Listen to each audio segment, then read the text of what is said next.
Hi, I'm Cheryl Klein, the editorial director at Lee and Low Books. And thank you for joining us for Lee and Low's very first Tea Time Talk, where we'll have a conversation between me and Hena Khan. And Hena is the author of our book, Under My Hijab. And we're going to share our screen here with you real quick and show you a little bit about this book. So let's see here. I can do it. Share. And so here's the cover, and that's the title page and copyright page. And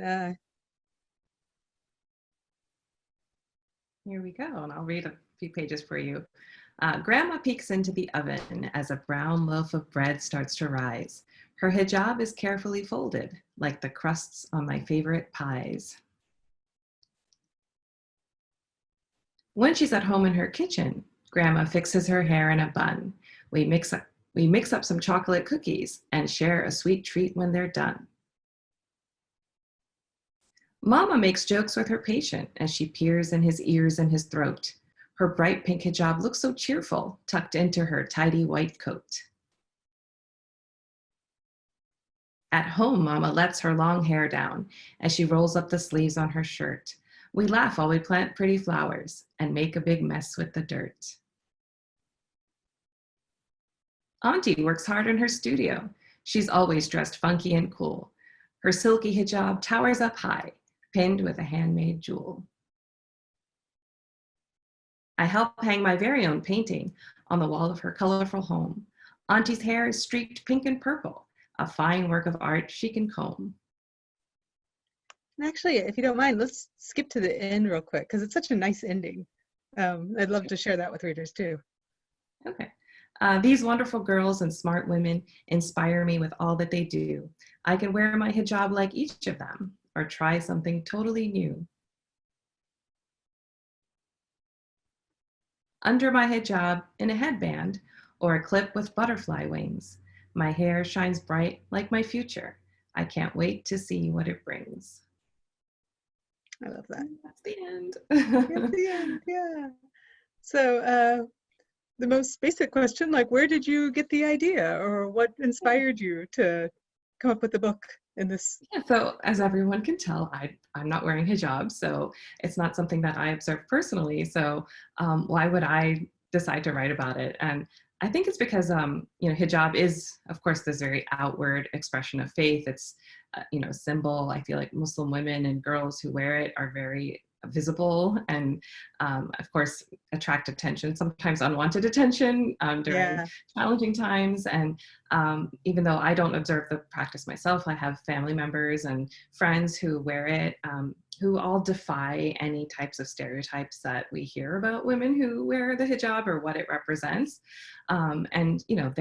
The people in my life who I really admire are all independent and confident and educated and strong and, do a variety of things. And so I think I thought about them, and I thought about a lot of the questions that I know they get. My sister-in-law in particular, she told me one day, I don't know how it came up, but she was saying that when she used to work at a school with young children, they asked her sometimes, like, do you have hair? Because they never saw it. And so I thought, well, like, for the very young, that's a very basic but fair question. Whereas, I know adults too have questions about it and ask things, when they feel comfortable, they might ask questions like, well, do you sleep with that on? Or how do you take a shower? Things like that. So people just really do have very basic questions about when and why and how you wear it, and don't always know how to ask or where to go for that kind of information. So that's where the idea came from, a book that would really celebrate the women and girls who choose to wear it, but also show in a very simple way when people do wear it, when they don't, and also demonstrate that they can be anything they want and do anything they want and be just as accomplished and fashionable and American and modern as anyone else. So that was sort of where it came from. Yeah. And then you do such a great job of selecting like a wide range of women and their activities throughout the course of the book. Was there anything in particular that inspired those particular characters, or what you? Yeah. Yeah, in some cases, I definitely thought about, the women in my life and some of the awesome things they do. And one of my nieces is, black belt and a triple black belt, or something like Yeah, that in Taekwondo. So she inspired the cousin character, who is earning her belt. So the idea of, Muslim women or hijab wearing women as athletes, as professionals, as artists. I wanted to represent a wide range of occupations and hobbies, and even the idea of being a nature enthusiast and hiking outdoors with your hijab, or being able to right. do anything really. That was my goal. So definitely the specifics came from some of the people I know, but others were just imagined. I remember when you sent the manuscript to me for the first time, you included both. You had clearly, I didn't imagine these people very thoroughly, because I believe you said, like, yeah, I believe you even said, like, Jinnah, the scout leader, you asked for her to be Mm-hmm. white, or Mm-hmm. present as white, and show a whole range of skin tones and body types, and then the hijab styles too. You included photo Yeah. reference for a number of those, Yeah, because that's which the other was thing I think is something people don't always realize about hijab is the many different ways women can wear it and the way they can incorporate it into their personal style, which I think is so right. cool. And the sister-in-law who I mentioned, Samara, she has this whole rack of hijabs, and it's a process, but she's got it down, to how to coordinate with her different outfits and different fabrics and all of it. It's amazing, and definitely I wanted people to see that, of course, Muslim women come from every background, every nationality, every race. And so I thought it would be nice Yeah. to represent that as well as we could. One of the things I remember when I was working on the illustrations was I would just sort of Google, like, hijabi fashion or hijab fashion. Mhm. And I remember at one point coming across, like, a Middle Eastern fashion designer who clearly was, creating these magnificent ensembles, but the hijab was part of it. Like they Yeah. would Oh, make custom hijabs to go with whatever the outfit was. yeah. And it's been amazing to see this, Yeah, right? Like, I think just the explosion, I think, of even hijab, being represented in ad campaigns. And I yeah, mean, some of the hijabi makeup bloggers, I mean, they are amazing. Like, I'm just right. mesmerized when I'm watching. But the industry is, thriving, and in terms of, there's definitely no shortage of fashion or attention to makeup and all this stuff within the industry. And it is really cool to see, hijab wearing models and all sorts of people out there Right. representing. Yeah. Yeah. I love that. And I guess that's why I wanted to include the fashionista, older sister Zaina as well. Like, so she, so maybe somebody's going to end up on YouTube eventually. Right. She already has her own channel. Exactly. At home. Yeah. Um, so it's an interesting structure to the book, because every single, whenever you open up a picture book, I think you're always trying to figure out, like, is this going to be a storybook? Is this going to be a book that tells its story through a pattern or something like that? Right. And in this Right. case, I think it takes, like, a couple of spreads to get, like, oh, first you have her in the hijab, and then you see her at home, and Right. I remember we talked about, when we were working on the editing of it, we talked about both that pattern and then the more subtle structure of how each woman related to our narrator, Mhm. how they were ordered, and then what they were doing together, I think. Right. Yeah. Right. Yeah. And I thought that was a great edit on your part, like really pulling out in the second spread. So first we have the woman or girl, out in the world in their workplace or school or whatever, wearing the hijab, and then they're not wearing it in a home setting, but really bringing together, like, a special connection between the woman and the narrator, I think was something you emphasized, which I Yeah. appreciate. I think it came out much stronger for that. But yeah, in general, with the rhyme, I think for me, when I decide, how to approach a book like this one, initially I had thought of it as something very simple, because I was thinking about what my sister-in-law had told me.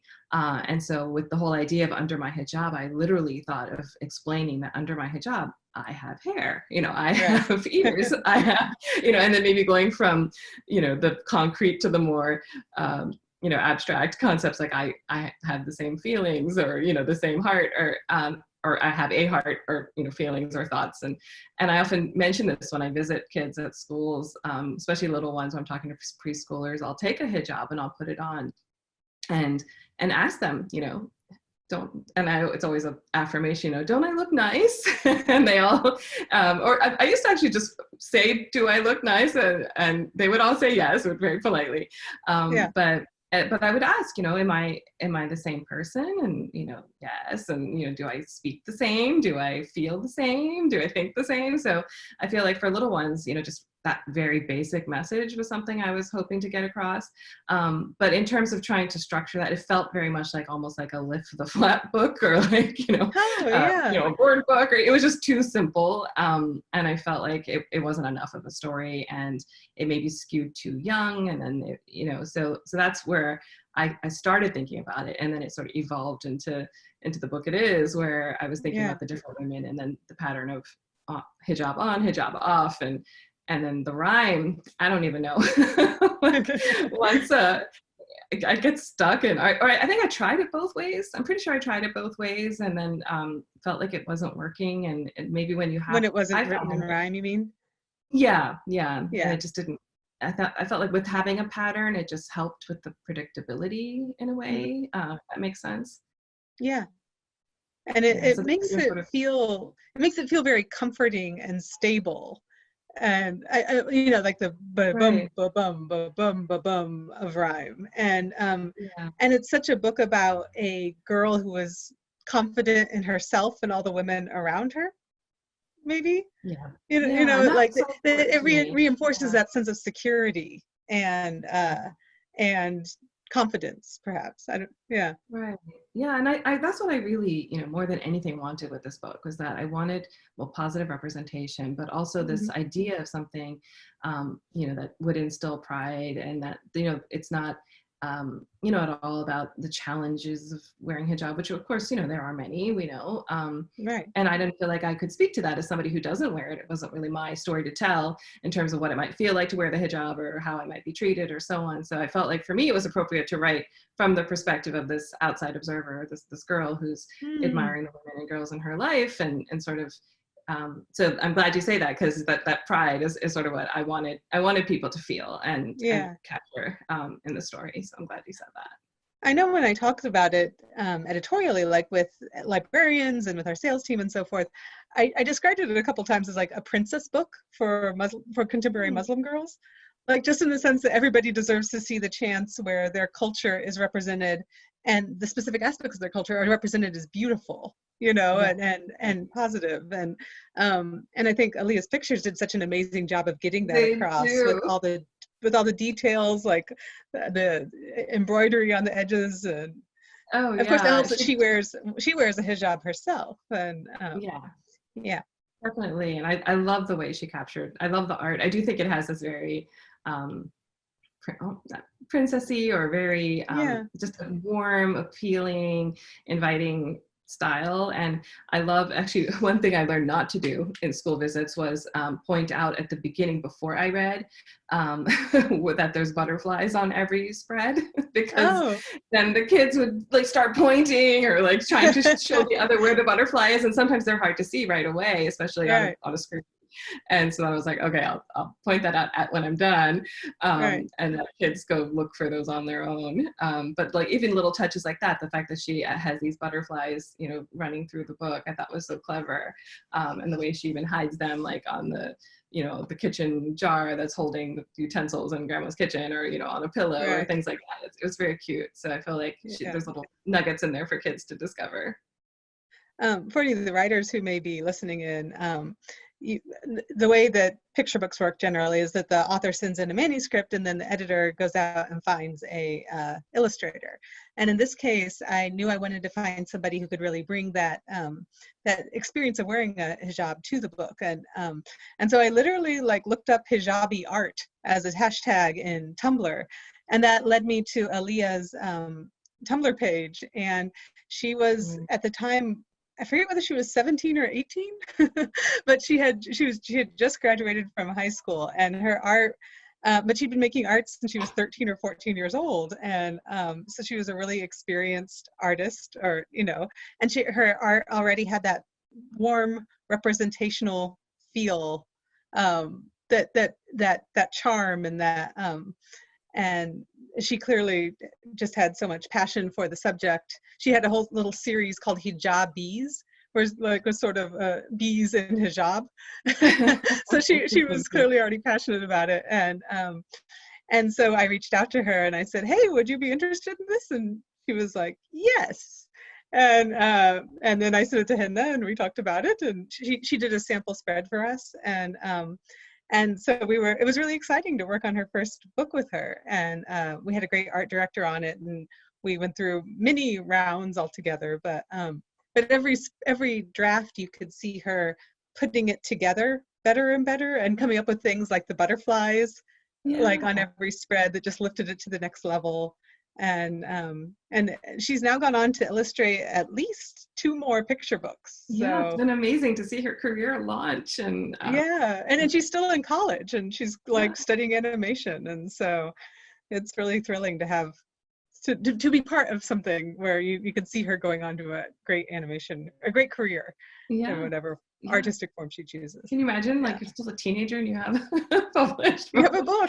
Yeah, it's amazing. But she did a great job, and it was very cool for me to sit and watch the process unfold, and to see even the level of guidance that your team offered, you know, in terms of even you know, for someone who's clearly a very talented artist, but maybe didn't have that experience of, you know, perspective or varying the art on the pages or whatever it was. And to just see that. Yeah, picture books have their own, like, you have to vary the art on the pages. You always have to watch for the gutter. Right. You always have to watch for text placement, you know, and where are you moving the text box around on the page, and how is it? It's like its own separate artistic language, you know, that you have to learn to think in, I think. Right. Versus, say, animation, where you can always stick somebody in the middle of the spread because you don't have a gutter there, you know. And it was fun to be a part of that process with her. So. Yeah, and she really did an amazing job, and it was neat for me to see it unfold. And I know a lot of times I've had the unique experience as a picture book author of being involved in the art, which, you know, many don't have that, and many people outside the industry are shocked usually, actually, to learn that you don't often have any say, or you don't even see the final art maybe until a book comes out, in most cases, if you're not the artist yourself, of course. And, you know, for me, I always feel like one of the lucky ones who has a chance to, you know, see the art unfold and watch it progress and give input and stuff. So it was, that's always something that we really value, getting the author's input at Lee and Low, because obviously you all are the experts on this story, you know, when you write it from the culturally authentic perspective, and we want to have that insight that you can bring to it, especially like in my case, as a woman who is not from the Muslim faith, like I didn't have that knowledge, and I wanted to draw, and so you all were the experts, and I feel like what I could bring to it was just my knowledge of the conventions of picture book making. Right, which is important, of course. Yeah, which is I'm not going to say that's nothing, but you know, taking your wisdom and helping to shape that into a good book was how I saw my role in it. Yeah. And it was a great collaboration. I thought it was really fun to watch it unfold and come together so beautifully. So I agree. I loved it. Do you have any favorite spreads in the book? Like, it's hard to choose one. They really are so sweet. I think I have 2. Probably, like, one, Auntie in her studio. I just love the way the light like is hitting through that window, and just I remember actually one of the designer suggestions was to not have a landscape in the back, and she had, I think, a beautiful like city scene at one point, but and I remember seeing a note to say, like, you know, delete the landscape, and I was like, oh really? But then when I saw it, I was like, oh, that makes so much more sense, because now the characters really pop, and you're really focusing on them rather than the background stuff. Yeah. So just to see those little things, I just love seeing her studio, because, you know, I'm a secret wannabe artist. So but then the final scene with the women, or the second to last spread where they're all together, is just so, for me, like, I even imagine being you know, a child and really loving that page, like seeing all the women, you know, in their different styles and just studying their faces and the different ways they're wearing the hijabs, and the fact that there's cupcakes and treats on the table. I love that spread, seeing them all together.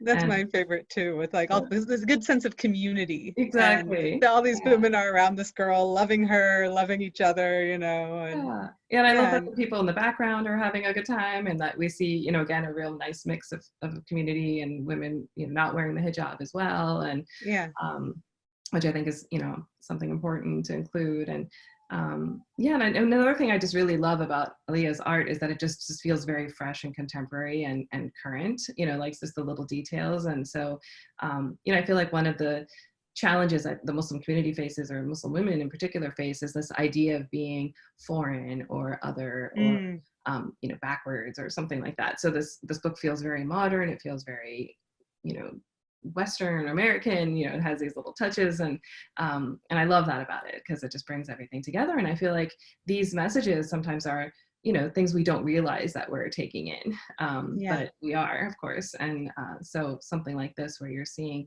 all these bright colors and you know, just you know, everything feeling so fresh and today is great. Yeah. What's been the response to the book? Like, what? Amazing. Yeah. I mean, like, we know, like when it first came out, we were all surprised by the huge reaction it got. We sold out of the first print run in like 3 days or something, that which was amazing. great. Yeah, it was Great and bad, because we had to work hard to get it back in, but great. Yeah, plenty now for anyone who wants it. But yeah, so that was amazing, just to see the, you know, the actual support of people going out and getting it, but on a more personal level, just seeing, you know, the reaction when I, you know, get notes from people, when I visit schools, you know, read it to kids, and just to see, you know, exactly what you hope for in a book like this, when it comes to, you know, the conversation around books as windows and mirrors, seeing that perfectly displayed in this book, where, you know, girls and kids, actually all kids who maybe have a family member who wears hijab or wears one, you know, themselves, like not having seen positive rep, and to just be so excited to be like, well, that could be my grandma, or that could be my auntie, or that could be, you know, my mom, right? That is my mom. So that's really, really heartwarming to see the little girls in schools, you know, who are wearing it, and maybe even wearing one that's similar to one in the book I'm reading, or on the page, is so cute. But then, of course, for kids and adults who didn't really know much about it, to tell me that, you know, it answered questions that they had that they didn't necessarily feel comfortable asking, or things they'd always wondered. So, you know, I'm really grateful that we were able to include the author's note at the end of the book that sort of explains, you know, some of what we're talking about, my motivations for writing the book, and why at a very basic level people choose to wear it, and the fact that I don't wear it. And I think a lot of people appreciated that specific thing as well, that the fact that I mentioned in the note that as a Muslim woman, I don't wear it, and then that, you know, is something important to consider. And that the reason I included that was, one, I felt like I needed to explain, but in case somebody's like, wait, but also I was at a school, and somebody, this was before the book came out, but I mentioned something about hijab, I guess, and an administrator came up to me afterwards and said, you know, I learned something. I thought all Muslim women wore the hijab. And I realized that, you know, I could imagine many people thinking that, if you know, you only thought of Muslim women as maybe the person you saw on the news, or oftentimes, you know, they're showing women who do wear the hijab, you could easily make that assumption. So I thought that was an important thing to include as well. Yeah. But overall, amazing. I get pictures. People send me pictures. There was this one little girl wearing a pink hijab, like holding the cover of the book, and she looked just like the girl on the cover. And I was just like, oh. So super cute, and very enthusiastic. And what I love is that the response has been so positive between, I would say, well, among the Muslim community as well. Like, you know, that you know, desire to be represented and feeling connected to it, and proud to have it. And then also, you know, like I said, the educator community, and just the larger people who just want to, you know, learn about somebody different from them, and learn about something. And I think the book's been nominated for like 2 state awards now, and at least, and it's been great to see. We've got the new one just announced, the Minnesota list, which was few days ago. So it's been wonderful. Yeah, and it's I love that level of support is incredible. I'm seeing how much that means, and how many kids are actually going to read your books when they're Right. on the state list. So it's a big honor. Well, congratulations. Thank Yeah. you. You too. Yes, I'm very happy as well about it. So let's glance at the chat box real quick and just see if there's any questions that that we could, if there's anything we want to say. These are nice comments. Thank you. Yeah. Oh, thank you, Hafsa. We have a 10-year-old in the audience. When the book is in rhyme, doesn't it limit the ability to translate it? That's a really great question. It does, from my understanding, but it can be done. I know my book, Golden Domes and Silver Lanterns, which was also written in verse, was translated into Arabic, which I thought was really interesting because, you know, like you said, trying to translate at all is, you know, one thing, but then to keep it rhyming in a different language, and they managed to do it and keep the integrity of the book. And I don't speak Arabic, but Arabic speakers have told me that it's a really excellent translation. So I do think it adds another challenge. But even when you're writing the book itself, you know, writing in rhyme can be a challenge, and making sure the meter is correct and the stresses fall in the right place and that you have the right number of syllables and all of it. It can sort of be a puzzle sometimes to figure it out and get it just right. So I think it just adds that level of challenge for a translator, but I think it can be done. Yeah. Somebody asked, is the book available as an online read aloud that could be shared with families for distance learning? I don't think we've provided that resource, but I know that Lee and Low does have guidelines for teachers who would like to share it within their own platforms that you can find on our website, leeandlow.com. If a teacher is interested in recording it and like sharing it with a class or something like that. Yeah. And then there's kind of a complicated question about dates changing that I'm not sure that we have time. Oh, thank you. Somebody, I guess we have a writer among us who's trying to portray the holiday of Eid al-Fitr, which we're looking forward to at the end of Ramadan. And Ramadan Mubarak for everyone who's observing. It's our first day today. So the idea of changing, Eid and Ramadan don't fall at the same time every year. It moves around our calendar because it's based on the lunar calendar. So that's something I do talk about in my book Night of the Moon, but it's in my footnote, my author note, but it is a challenge. Yeah, I'd love to see somebody come up with that a book that explains that well. Yeah, portrays that. Well, thank you so much for joining me today for the Tea Time Talk. Thank you for having me. And thank you to everybody who tuned in for this. We're hoping to make this a weekly ongoing series. I'm afraid I don't have the editor. One of my colleagues I know will be speaking next week with one of our authors. And so we really hope you'll come back next Friday at 2. And then we'll have the link available on our website and in our newsletters and so on. So thank you for tuning in. Thank you, everybody. Hi, Julie. Take care. Hi, everyone. Thank you so much for joining.